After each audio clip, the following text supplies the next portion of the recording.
부활 승천하신 예수 그리스도의 사랑과 평화가 여러분과 함께 하시기를 기원합니다. 언제부턴가 저는 5월의 빨간 장미꽃을 좋아하게 됐습니다. 장미꽃이 아니더라도 5월을 좋아했습니다. 그런데 아마도 돌산공원 앞을 5월 달에 지나면서 그 장미꽃을 보고 그때부터 좋아하기 시작하지 않았나라는 생각을 하게 됩니다. 그리고 근래에 들어서 5월이면 제게는 늘 설레임과 기다린 것이 있었습니다. 그 기다림은 우리 교회 담장 앞에 피는 빨간 작은 꽃이었습니다. 나는 그게 장미인 줄 알고 장미가 아니라도 이쁘고 좋았지만 알고 봤더니 찔레꽃이었습니다. 어쨌든 빨간 장미 작은 꽃은 빨간 아주 장미 이쁜 찔레꽃. 올해도 여전히 그것을 기다리고 있었습니다. 그런데 왠지 4월부터 주시하고 있는데 별 반응이 없어요. 올해 영양분이 좀 부족한가 보다 라고 보니까 그 앞에 웬 많은 잡초 같은 게 많이 있었습니다.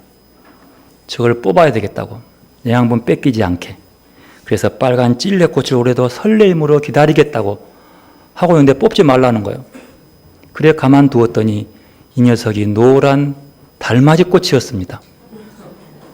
그때 뽑아버렸더라면 어쩌면 이 녀석의 영양분 때문에 우리 이 이쁜 빨간 찔레꽃이 아직은 힘을 발휘하지 못하고 있습니다. 그런데 그 반면에 노랗게 피어있는 달맞이 꽃은 참 마음을 따뜻하게 해준 아름다움이었습니다. 아침이면 늘 돌아보는 그 꽃. 여러분 오늘 돌아가실 때 그 노란 달맞이 꽃에게 말을 한번 걸어보시기 바랍니다. 그리고 한쪽 담벼락에는 지금 곧 만발하게 될 수국이 막 오르고 있습니다. 저는 거기 올 때마다 먼저 그 녀석하고 대화하는데 지금 많이 자랐어요. 곧 필 겁니다. 돌아가실 때 수국 보고 잘 피라고 한마디 하고 돌아가시길 바랍니다. 여러분, 교회란 무엇입니까?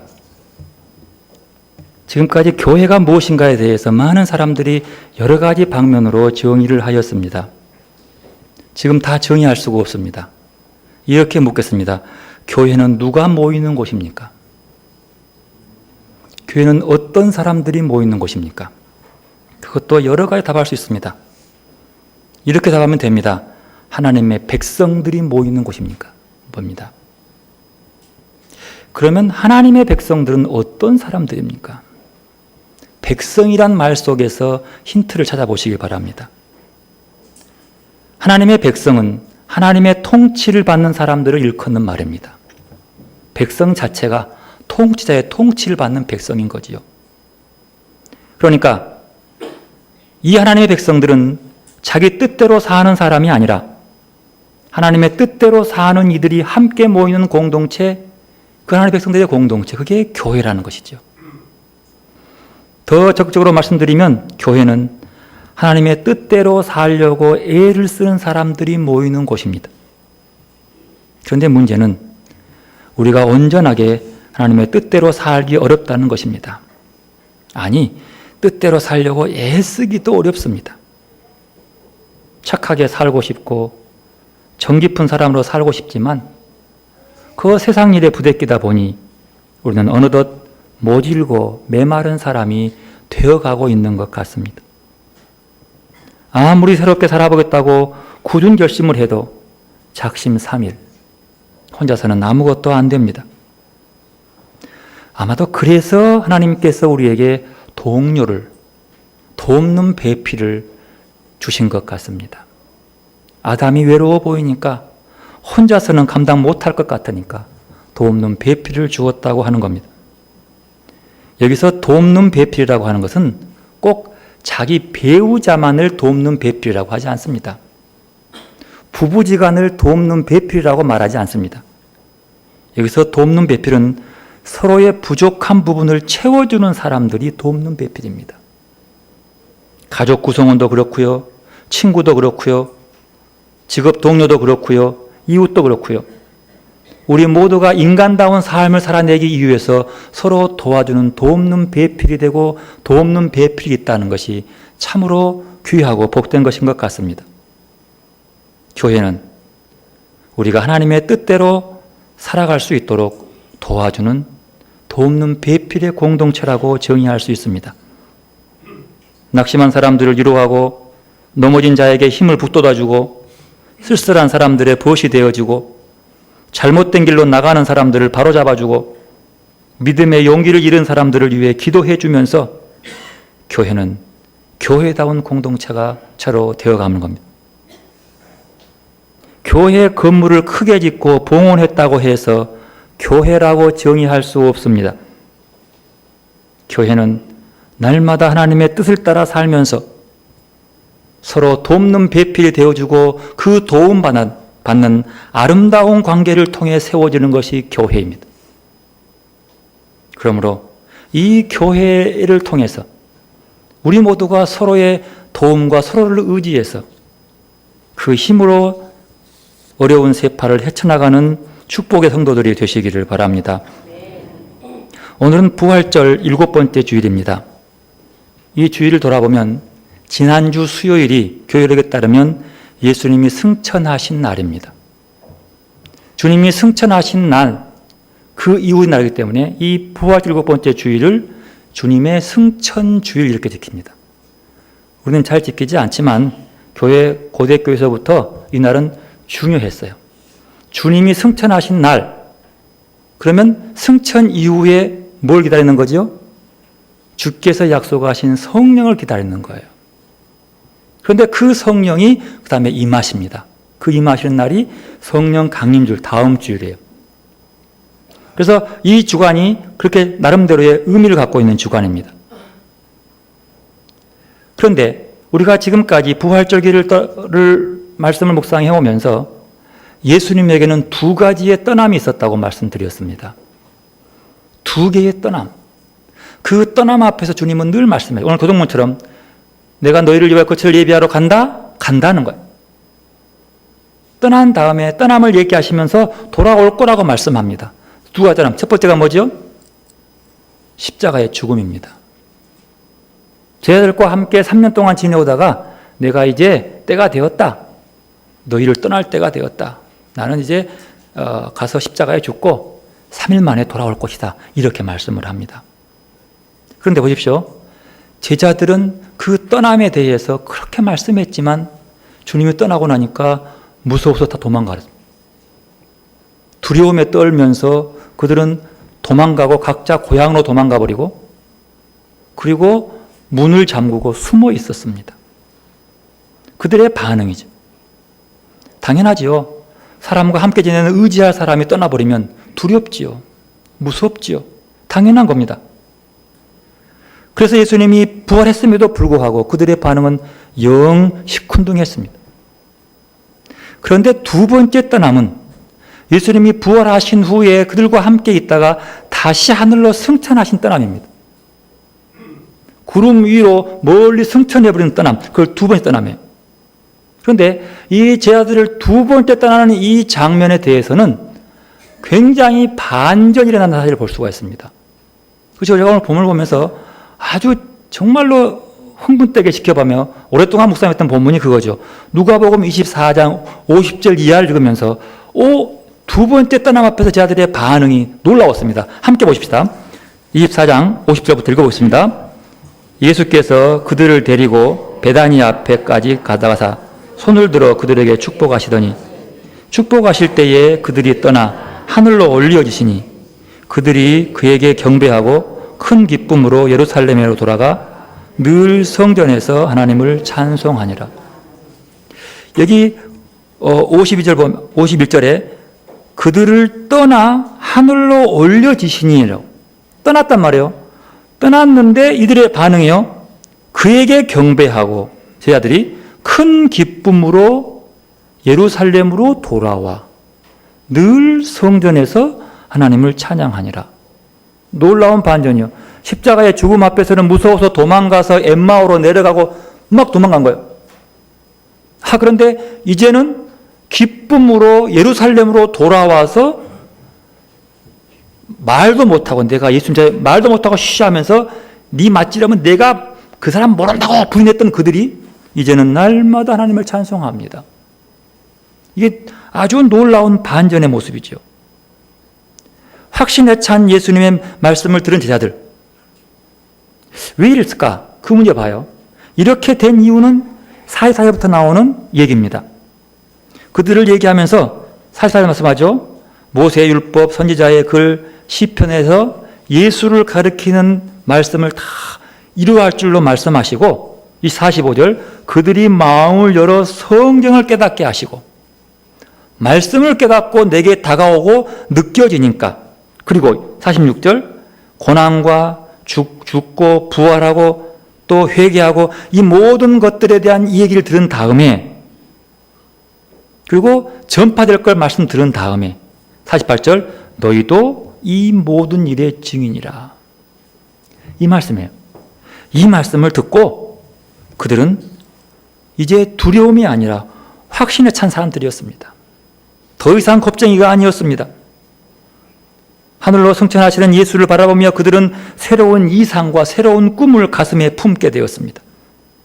그래서 늘 예루살렘 성전에서 당당하게 하나님을 찬양하며 부활시키시고 승천하신 주님을 바라보며 성령님이 오심을 기다리고 있었습니다. 사도행전은 이 본문이 조금 더 비슷하지만 약간 다르게 기록되어 있습니다. 그러면서 더 추가된 게 뭐냐면 예수님이 승천하시기 직전의 제자들의 상황을 우리에게 설명해 주고 있습니다. 그것이 사도행전 1장 6절에서 8절 말씀입니다. 그래서 그 말씀 읽어보면서 보십시다. 함께 보겠어요. 사도행전 1장 6절에 8절 말씀 함께 읽습니다. 그들이 여호스대에 예수께 여쭈어 이르되 주께서 이스라엘 나라를 회복하심이 이때니까 하니 이르시되 때와 시기는 아버지께서 자기의 고난에 두셨으니 너희가 알 바 아니요 오직 성령이 너희에게 임하시면 너희가 권능을 받고 예루살렘과 온 유대와 사마리아와 땅끝까지 이르러 내 증인이 되리라 하시니라. 잘 보십시오. 특히 6절 말씀을 보면요. 예수님이 이제 사도행전 1장 1절에서부터 5절까지 그 내용 속에서 이제 설명 쭉 합니다. 똑같이 약속의 말씀을 해요. 그리고 이제 아버지께서 약속하신 것을 기다리라. 4절 말씀합니다. 그렇게 말씀하고 있는데 예루살렘에서 하나님이 약속하신 것들을 기다리라. 이리 말씀하신 얘기를 듣고 6절 말합니다. 주께서 이스라엘 나라를 회복하심이 이때니까? 이렇게 물어보는 거예요. 이 말씀을 통해서 제자들의 마음은 아직도 여전히 이 땅의 정치적 회복을 얘기하고 있는 거예요. 이스라엘의 해방을 얘기하는 거죠. 주님이 다시 예루살렘에 오시면 왕 되시죠? 그러면 새로운 통치자가 오겠죠? 정권이 바뀌겠지요? 그런 얘기예요. 여전히 그들의 관심사는 이 땅이었습니다. 정치적 현실인 거예요. 주님이 그렇게 부활의 모습을 보여주시고 승천의 과정을 통해서 말씀함에도 불구하고 여전히 이 땅에서 이루어질 무엇인가, 예수가 다시 오시면 무언가 일을 그것만 기다리고 있는 거예요. 그걸 꿈꾸고 있는 거죠. 현실을 붙잡고 있는 사람들의 모습입니다. 그래서 주님께서 말씀하시기를 그 때와 시기는 언제일지 모르지만 그건 아버지께만 안다. 너희가 그걸 알려고 하지 말아라. 왜 굳이 그걸 알려고 하느냐? 그것을 알지 말고 오직 너희는 8절이요. 성령을 받아서 예루살렘과 유대와 사마리아 땅끝까지 이르러 내 증인이 되라. 이것이 중요한 거다 그 말이에요. 좀 더 나가 볼까요? 여러분 언제 주님이 왔냐라는 고민할 필요가 없습니다. 이게 분명히 얘기한 거예요. 제 아들이 나 떠나간다. 나 없더라도 얘기하는데 언제 와요? 오면 이 땅이 또 새로 회복되는 거예요? 이렇게 하지 말라는 거예요. 누구만 알아요? 아버지만 알아. 근데 여전히 지금도 예수님이 오신 때를 얘기하면서 그 때를 모르면 지옥 간 줄 알고 자꾸 막 그 유혹에 넘어간 사람들이 많이 있어요. 그 때를 몰라도 됩니다. 우리가 해야 할 일은 오직 예수님이 내 삶에 보여주신 그 모습을, 십자가의 모습의 의미를 증언하는 증인이 되면 되는 겁니다. 그래서 1장 8절에 나오는 거예요. 성령 받아 1장 8절의 모습으로 전도 많이 해 상 받으려고 하지 말고 그 사명을 감당하는 게 중요한 거예요. 그 때를 아는 것, 시기를 아는 것이 아니라 그날. 제자들은 여전히 예수님의 승천에 대해서 무지와 연약함을 보여줍니다. 그런데 여전히 반전 드라마가 등장하죠. 9절 말씀입니다. 함께 읽어봅시다. 이 말씀을 마치시고 그들이 보는데 올려져 가시니 구름이 그를 가려 보이지 않게 하시더라. 이 말은 많은 이야기가 이면에 깔려 있습니다. 그들이 보는데 올려 가시니라고 하는 겁니다. 여러분 그려지세요? 주님이 싹 올라갔어요. 그런 그림도 있죠. 올라가면 로버트 태권브처럼 쫙 타고 올라가는가요? 아톰, 야! 하고 올라가는 그런 모습일까요? 이 막 발에 연기가 확 풀면서 막 올라가는 그렇게 들리세요? 저 우주 밖으로 그냥 샥 올라가 어딘가로 날아가는 그런 형태로 상상될 수 있는 말입니다. 하지만 여러분, 예수님이 하늘로 올라갔다는 말은 예수님 자신이 하늘이 되었다는 얘기예요. 예수님이 하늘이 되었다. 또는 이 말은 온 우주를 품고 섭리하시는 하나님 안에서 그 하나님을 믿는 모든 사람들이 하늘이 된다라고 하는 뜻입니다. 그래서 우리가 하늘 아래 살고 있듯이 이후로 우리는 어디 살아요? 주님 안에 살고 있는 거예요. 주님이 하늘이 되었으면 나는 그 하늘 아래 살고 있는 거예요. 그러면 주님이 승천이 우리에게 말씀하고 있는 좀 더 구체적인 신앙의 진리는 무엇입니까? 이 말씀을 꼭 아톰처럼 생각하지 마십시오. 그것이 아니고 이 상황 속에서 무엇이 의미를 두기 위한 이 말씀이냐는 거예요. 주님의 승천은요, 우리의 영적인 관점, 영적인 눈을 이 땅에서 하늘로 넓혀주었습니다. 하늘을 보는 사람이에요. 여기서 하늘이란 우주 어딘가에 건설해 놓은 또 하나의 물질적 공간을 의미하지 않습니다. 옛날에 저도 기억나요. 종말론 얘기하면서 아무개 목사 와서 얘기할 때에 나도 언젠가 예수 잘 믿어가지고 죽은 다음에 저 은하수에 별 하나의 왕이 돼가지고 다스렸다. 이런 꿈을 꿨어요. 아니, 그렇게 가르쳤어요. 근데 지금 생각하니까 참 황당하구나. 헛된 꿈을 꿨구나 생각이 드는 거죠. 여러분, 부활절 후에 우리가 묵상해온 주제가 하나 있습니다. 그것은 지금 우리 안으로 들어오시는 하나님의 시간. 내가 너희 안에, 너희가 내 안에 있는 그 시간. 이것들을 쭉 묵상해 왔어요. 이 신앙의 신비 말입니다. 하나님의 시간, 아이온이라고 합니다. 헬라말로요. 물론 하나님의 시간은 카이로스가 있고 크로노스가 있죠. 서로 다른 개념입니다.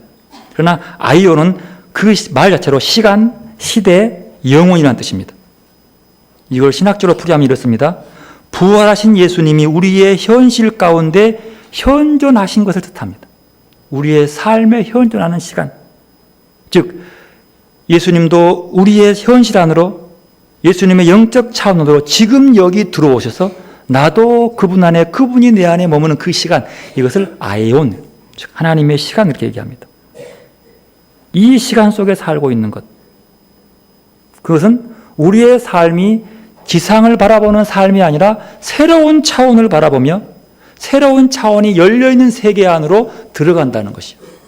새로운 차원을 바꿔주는 세계.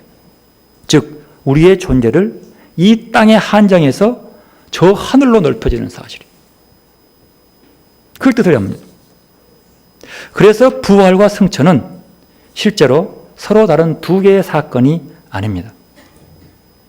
예수님이 죽음에서 부활했던 것은 죽음을 넘어선 하나님 안에 살아 계시다는 뜻이에요. 주님의 부활은 그 죽음을 뛰어넘는 하나님의 안에서의 삶. 따라서 부활은 곧 승천과 같은 겁니다. 오늘 우리가 들은 누가복음서는 부활하신 예수님이 제자들에게 성령을 약속하시고 하늘로 올라간 자리가 어디예요? 50절 나오죠? 어디라고요? 베다니 근처예요. 베다니는 예루살렘에서 가장 가까운 동네에서죠. 나사로의 고향. 그 근처에서 제자들을 축복하시고 하늘로 올라갔다 이렇게 얘기합니다. 사도행전 1장은 조금 다릅니다. 40일 동안 제자들과 함께 있다가 예루살렘에서 떠나갑니다. 좀 차이가 있죠? 두 개가, 이게 누가복음과 사도행전은 저자가 같아요. 의사 누가예요.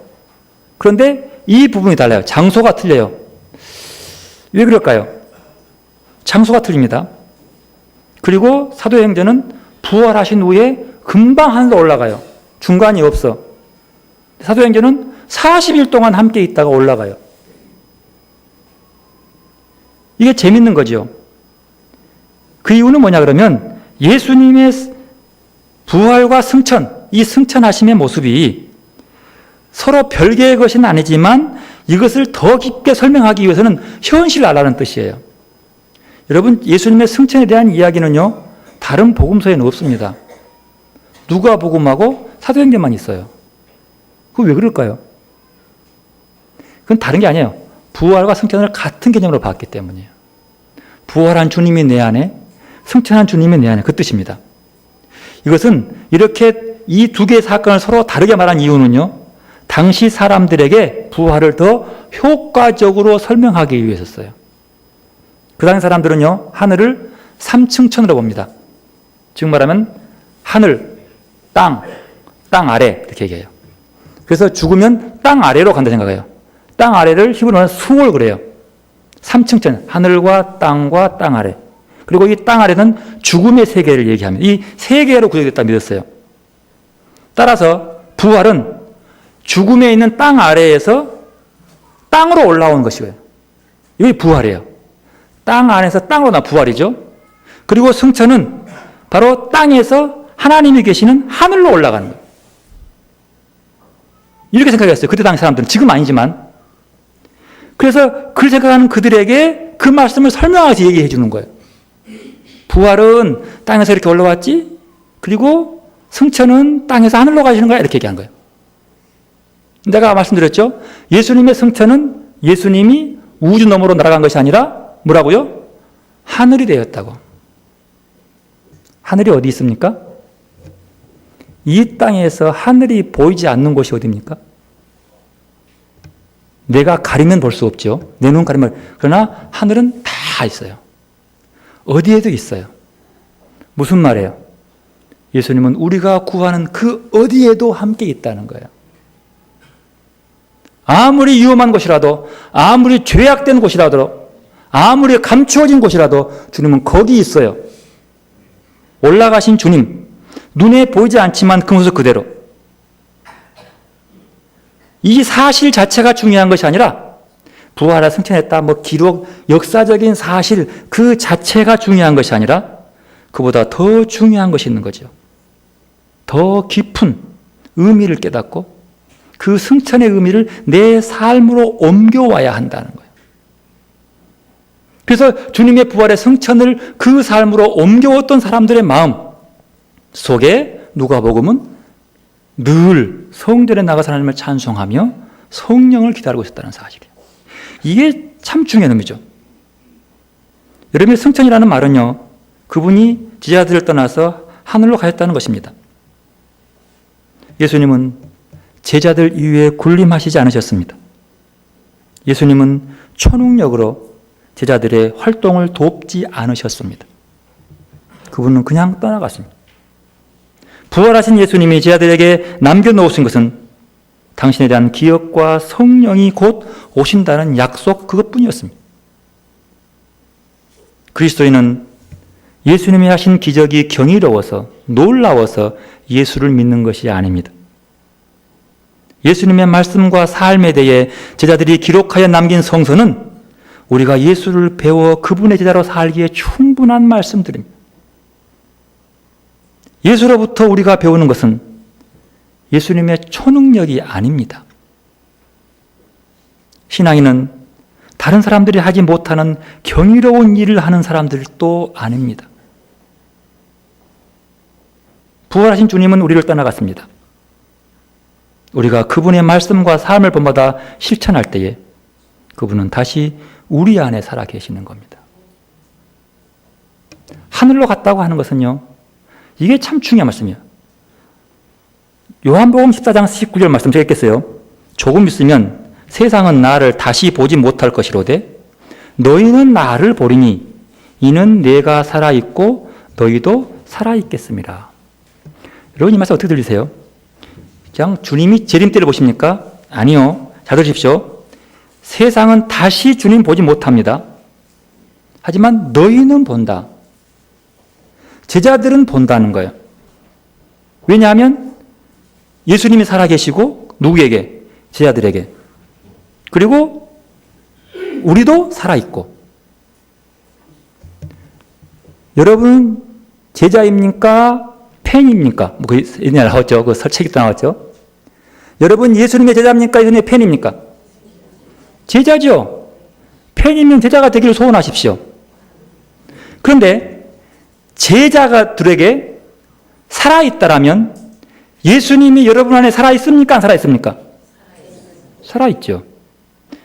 여기 출발하는 거예요. 그러면 여러분 안에 예수님이 살아있으면 여러분은 승천하신 예수님을 보고 있습니까? 보지 못합니까? 어떻게 보고 있습니까? 무엇을 통해서요? 자, 중요해요. 말씀을 통해서가 아니고 말씀을 살아냄을 통해서 보여주는 거예요. 즉 말하면 예수님 우리에게 자기의 삶과 말씀을 남겨놓고 갔어요. 성경에 복음서 같은 이런 거 남겨갔어요. 그리고 안 보여 눈에. 올라갔으니까 구름이 가려버렸어. 1장 9절. 구름이 딱 안 보여요 이제. 안 보이는데 어떻게 우리가 이 땅에서 예수를 볼 수 있냐는 거예요. 세상은 못 봐요. 제자들은 볼 수 있어요. 왜? 그 안에 누가 있으니까? 예수님이 살아있으니까. 뭘로? 말씀으로. 예수가 살아있다고 하는 것은 예수의 삶을 살아낸다는 뜻이에요.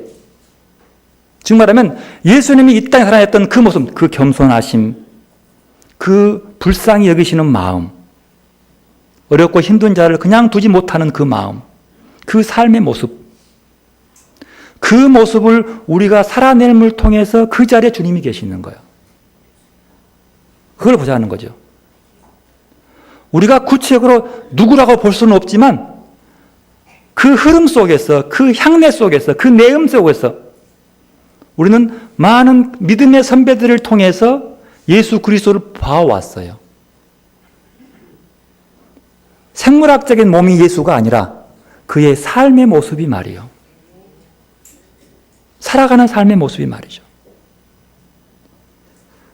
만약에 우리가 예수님이 초능력을 과시하며 복음을 선포했다라면 아마 예수님은 그 당시에 끝났을 거예요.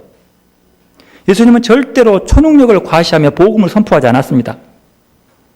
왜냐하면 초능력을 과시하면 사람들은 그 초능력에 매료되어서 자유를 잃어버리기 때문이에요. 자유를. 그것은 하나님이 일하시는 방식도 아닙니다.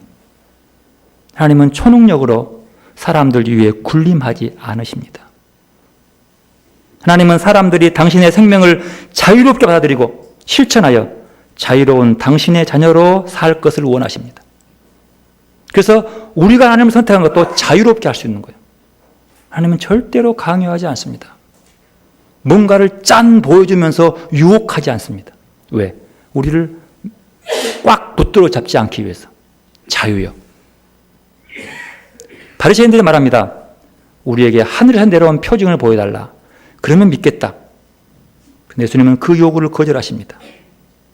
왜냐하면 예수님은 초능력을 과시하여 사람들을 당신을 따르게 하지 않으셨기 때문입니다. 예수님은 사람들의 자유를 존중하십니다. 사람들의 자유를 존중하신 나머지 악의에 찬 유대인들의 자유 행사에 압도당하여 십자가에 죽임을 당하십니다. 어떤 변명과 어떤 힘도 쓰지 않습니다. 왜요? 그 사람의 악의에 찬 자유에도 딸려가요. 그 정도로 우리에게 자유하심을 주시는 거죠. 우리에게 무언가 매달려 있는 그 자유. 여러분 진리 안에 자유하시기를 바랍니다.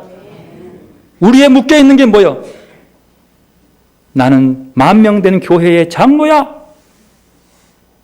나는 5천 명 된 교회의 목사야. 이것에 매여서 모든 복음의 본능이 거기에 있다고 믿는 거예요. 우리 교회는 선교를 몇 군데나 하고 사회봉사를 이렇게 많이 해 그것으로 자부심을 느끼며 그것 아닌 것들은 모두가 다 아닌 거라고 믿는 이 틀, 거기에 매여 있는 거예요. 기도해서 폭발적인 초능력의 힘을 발휘하고, 초능력은 예수를 믿게 할 수 있는 것이 아닙니다. 사랑하는 사람은 상대방의 자유를 무시하지 않습니다. 그를 겁박해서 자기의 뜻을 관철하지 않습니다. 사랑하기 때문이에요. 사랑하는 사람은 상대가 자기의 사랑을 자유롭게 받아들이고 그 사랑에 호응하여 사랑할 것을 호소하며 기다립니다. 기다려요. 이것이 예수님께서 하신 거예요. 우리에게 사랑받고 싶은 예수님은 기다리고 계시지 윽박지르지 않습니다. 강요하지 않습니다. 하나님의 섭리도 마찬가지입니다. 예수님이 하늘로 떠나가셨다는 오늘의 메시지는 예수님으로 이름으로 모인 교회 공동체에 어느 누구에게도 사람들 위에 군림할 수 없다는 말이기도 합니다. 군림하지 않겠다는 거예요. 하늘은 누구에게나 평등해요. 예수님의 이름으로 권위나 고난을 주장하지 말라는 뜻이기도 합니다. 부활한 주님은 떠나갔습니다. 그리고 아버지께서 성령을 보내신다는 약속을 남기고 가셨습니다. 이제 예수님은 성령이 일하셔서 나타내는 제자들의 삶의 실천 속에 살아계십니다. 군림하려 하지 말고 섬기는 사람이 되라고 주님은 제자들에게 간곡하게 부탁했습니다. 따라서 제자들의 정체성은 섬김입니다. 내가 진정으로 섬기는 그 자리에 누가 있어요? 주님이 계세요.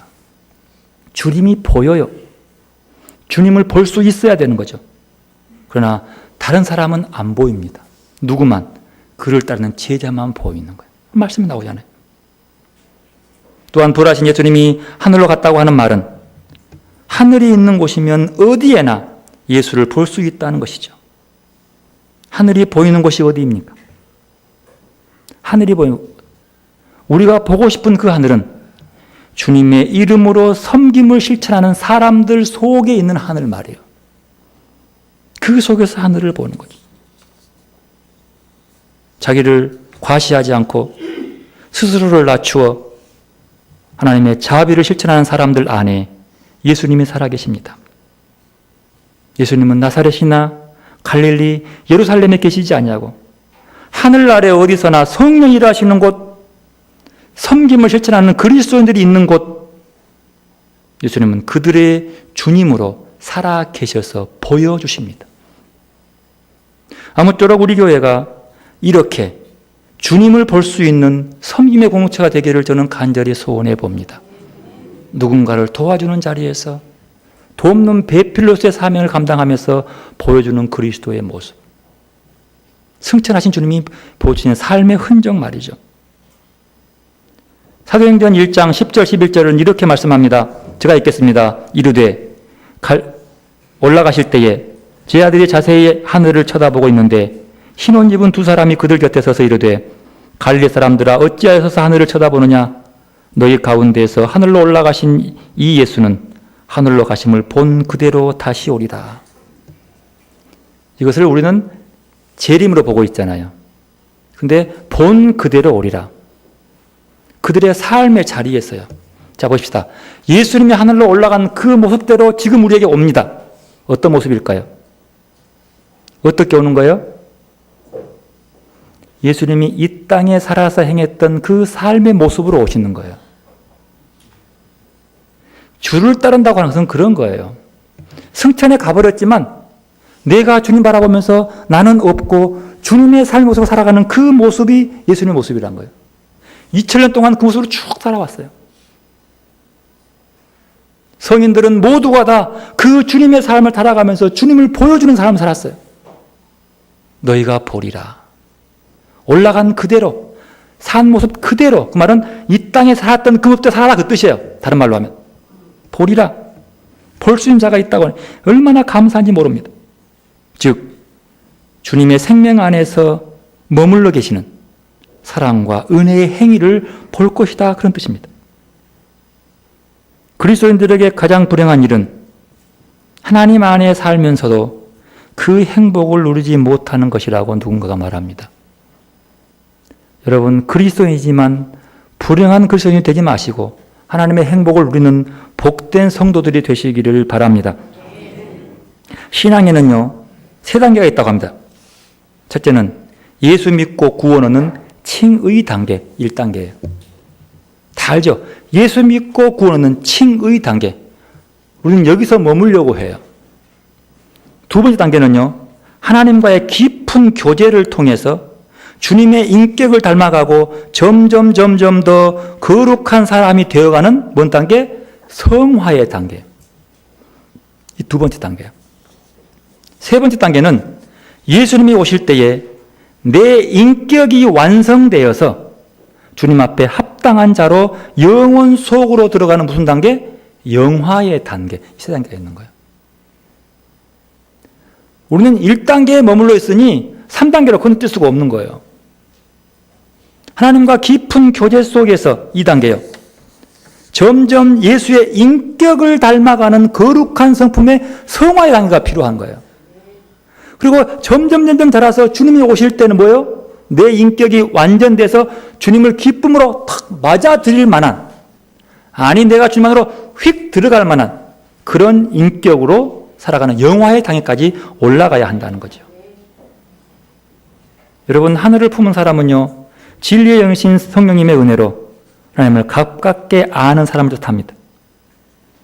하나님과 깊은 교제를 통해서 거룩해지는 성화의 사람, 이 완성된 인격으로 주님을 맞이하는 성도.